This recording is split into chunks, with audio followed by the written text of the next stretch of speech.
Maris Racal nagpaalam na sa Snoren Love Team nila ni Anthony. Marami ang nalungkot at nagulat sa pinost ni Maris Racal sa kanyang Facebook page. Sa nasabing post niya kasi ay nagpasalamat siya sa mga nagmahal sa tambalan nila ni Anthony Jennings na Snoren na base sa mga karakter nila sa hit teleseryeng Can't Buy Me Love. Say niya sa kanyang Facebook post, "That's it for Snoren, salamat sa pagmamahal." Sa serye kasi nakumpirma na ni Irene, ginagampanan ni Maris, na hindi talaga siya buntis at walang nangyari sa kanila ng karakter ni Anthony na si Snoop noong malasing sila sa rooftop. Kasabay ng pagkumpirma na hindi siya buntis ay ang pagtatapos ng training niya sa Chinese restaurant ni Auntie Kathy sa Binondo kung saan nakatira si Snoop.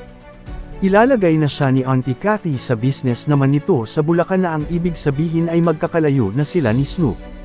Kaya kinagabihan habang nag-iinuman ay nagpaalam na sila sa isa't isa.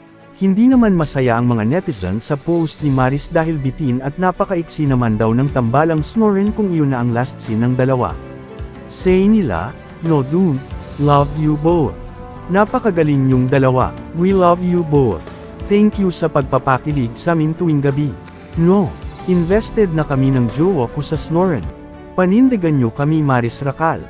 Sana magkasama kayo sa Bulacan sa next training mo. Sana may Can't Buy Me Love, Snoop and Irene POV, point of view. Are the Snoren writers really this lazy to end it just like this?" Say naman ng ilang Fanny, dahil mas nagpag-uusapan daw ang Snoren kaysa sa main love team na binbing nina Donnie Pangilinan at Bel Mariano kaya raw ito tatapusin na. "I feel like the showrunners just don't want the main couple to be overshadowed, just my 2 cents. Sana mali ako but why do I have the feeling na the other fandom has something to do with this? Let's face it, nagkaroon ng clamor ang hashtag si Bimel because of hashtag Snoren na ikinaproning ng ibang bula. Sana talaga mali ako at abstant, na prank or maybe gimmick lang to. Cause if not, this is a huge mistake for the show. Feeling ko naman hindi pa ito ang end ng tambalang Snoren dahil sa province na mapapadpad si Maris. Baka may mamit siya roon na malapit kay Snoop, di ba?